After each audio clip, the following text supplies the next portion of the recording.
देखिए आज का नियम है अपना राउल्ट का नियम। राउल्ट का नियम किसे कहते हैं? वे विलयन जो राउल्ट के नियम का पालन करते हैं उन्हें आदर्श विलयन कहते हैं। जो आदर्श विलयन जी कभी कभार एक आध नंबर में क्वेश्चन पूछ लिया जाता है, इसलिए ये बोल दिया जाता है कि जो ऐसे विलयन होते हैं वो किसके नियम का पालन करते हैं? राउल्ट के नियम का पालन करते हैं। उन्हें हम कौन से विलयन बोलते हैं? आदर्श विलयन। इसी प्रकार से इसका एक और नियम है अनादर्श विलयन। अनादर्श विलयन किन्हें कहते हैं? वे विलयन जो राउल्ट के नियम का पालन नहीं करते हैं उन्हें अनादर्श विलयन कहते हैं। ये राउल्ट के नियम का बिल्कुल पालन नहीं करते हैं। वो कौन से विलयन होते हैं? आपके अनादर्श विलयन होते हैं। ठीक है, ऐसे ही अपना वेरी मोस्ट इम्पोर्टेंट एक टॉपिक है अपना हेनरी का नियम। ये बहुत बार पूछा भी गया है, तो इसलिए इसको अच्छे से देखेंगे। हेनरी का नियम क्या होता है?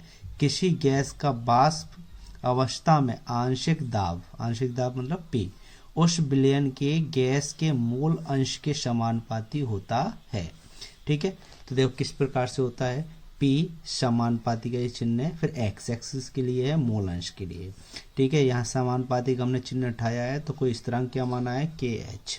तो KH है ना, तो यहाँ पर KH एक क्या है? अपना हेनरी स्थिरांक है। यदि KH का यदि हम मान निकालेंगे तो x को इसके अपॉन में भेजना पड़ेगा। तो यहाँ पर KH बराबर कितना हो जाएगा? P अपॉन में x। KH यहाँ पर क्या है? हेनरी स्थिरांक है। P का मतलब है आंशिक दाब है, x का मतलब है मूल अंश। अब आती हैं हेनरी की सीमाएं। कौन सी हैं? हेनरी की सीमाएं। हेनरी की सीमाएं किन्हें कहते हैं? यह तनु विलयनों पर लागू होता है। ठीक है, यह निम्न ताप तथा उच्च दाब पर लागू होता है। यह गैस की विलेयता पर लागू होता है। ये किसकी सीमाएं है? हमारी हेनरी की सीमाएं हैं। अब इसके अनुप्रयोग मतलब ये किस प्रकार से प्रयोग में रहता है, तो इसके अनुप्रयोग हैं शीतल पेय पदार्थों में। ठीक है, शीतल पेय पदार्थों में जैसे कि सोडा वाटर वगैरह हो गए, उनमें इसका नियम का पालन होता है। गोताखोर द्वारा, जो समुद्र में गोताखोर होते हैं उनके लिए होता है। फेफड़ों द्वारा क्रिया, जो फेफड़ों की जो क्रियाएं होती हैं उनके लिए होता है ये। देखिए इससे संबंधित एक न्यूमेरिकल है, बहुत ही इंपॉर्टेंट में रहता है ये न्यूमेरिकल। क्या है? सड़े हुए अंडे में विषैली गैस H2S, ठीक है, गुणात्मक विश्लेषकता के रूप में है। ठीक है तो उपयोग की जाती है।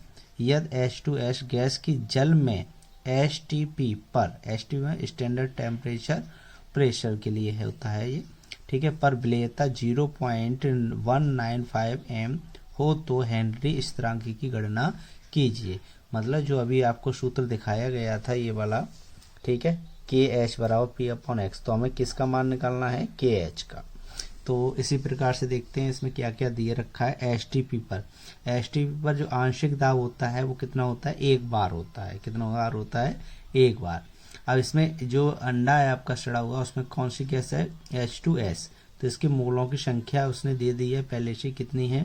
0.195। तो इसी प्रकार से इसमें जल के लिए निकालेंगे H2O के मोलों की संख्या, तो NH2O। तो क्या होता है? भार बट्टे में अणु भार। तो देखिए यहाँ पर आप कहोगे कि जल में ये क्या है? अपनी जल में, तो जल में यहाँ पर कोई आपका भार तो दे नहीं रखा है, तो ये सारी चीज़ें कितने पे मानी जाएंगी? 1 लीटर पर। 1 लीटर का मतलब कितना हो गया आप लोगों के लिए? जब ये 1 लीटर का मतलब हो गया यहाँ पर 1000 ml। तो इसी प्रकार से देखते हैं आगे H2O के मोलों की संख्या, तो भार बट्टे में अणु भार, तो कितना है? 1 लीटर के लिए 1 किलोग्राम हो जाए, वो 1 लीटर हो जाएगा। 1 लीटर में कितने ml होते हैं? 1000। और अणु भार कितना होता है जल का? 18। ठीक है, तो इसका भाग दे देंगे तो 55 पॉइंट कितना आ जाएगा? 55। यहाँ पर x H2S मतलब क्या हो गया? हमें ये सड़े हुए अंडे के लिए जो गैस इसकी मोलों की मोल प्रभाज निकालना है या मोल अंश निकालना है। तो NH2S फिर NH2S प्लस के NH2O। ठीक है, यहाँ मोलों की संख्या पहले से कितनी दे रखी है? 0.195। तो यहाँ पे भी क्या है? 0.195। इसमें जल के लिए 55.55। तो इसी प्रकार से 0.195 इन दोनों को जोड़ देंगे तो कितना हो जाएगा? 55.745। इससे पॉइंट से ये 3 संख्या बाद पॉइंट, ऊपर भी 3 संख्या, पॉइंट से पॉइंट हम कैंसिल कर देंगे। तो कितना हो जाएगा? 195 बट्टे में 55,750 45। इसका भाग इसमें दे देंगे तो कितनी बार जा रहा है ये अपना 0.00349 बार। तो ये हमें मोलों की संख्या किसकी पता चल गई है, मोल प्रवाह किसका पता चला है, अपना H2S का। इसी प्रकार से अब हेनरी वाला अपना सूत्र यूज करेंगे कि H बराबर P अपॉन में X किसके लिए है, H2S के लिए। P का मान कितना दे रखा है अपना, यहाँ पर 1 बार के लिए था तो कितना हो जाएगा, यहाँ पर 1 लिख दिया, बट्टे में कितना है अपना 0.00349 ये वाले रखा। पॉइंट यहाँ से हटा देंगे, क्या संख्या 2 4 5, तो 0 ही बढ़ा लेंगे, 1 2 3 4 5। तो फिर क्या करेंगे, यहाँ पर कितना होगा, इकाई, दहाई, सैकड़ा, हजार, 10,000, लाख, तो कितना हो जाएगा, लाख बट्टे में 349। तो यहाँ पर ये संख्या ऐसे करके हम लिख देंगे, ठीक है। तो इसका इसमें डिवाइड करेंगे तो इतना अपना हेनरी का स्थिरांक आ जाएगा।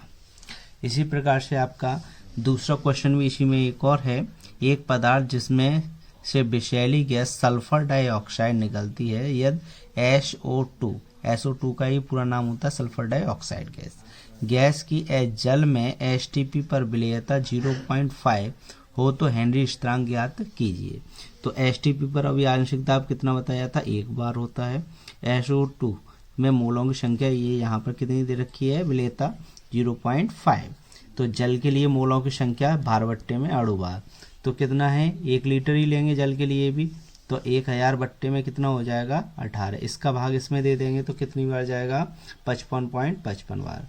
इसीलिए X SO2 के लिए क्या निकालेंगे हम, मोलों की संख्या, मोल प्रवाह। तो NSO2 फिर NSO2 प्लस के NH2O, तो इसके मोलों की संख्या कितनी दे रखी है अपनी पहले से ही 0.5, यहाँ पे भी 0.5, इसकी कितनी आती है 55.5 को, इन दोनों को हमने जोड़ लिया तो कितना हो जाएगा अपना यहाँ पर 56.05। तो यहाँ से एक ऊपर वाली संख्या 3 पॉइंट बाद है, यहाँ पे भी है, पॉइंट से पॉइंट हम कैंसिल कर देंगे तो कितना 50 बट्टे 5605, ठीक है।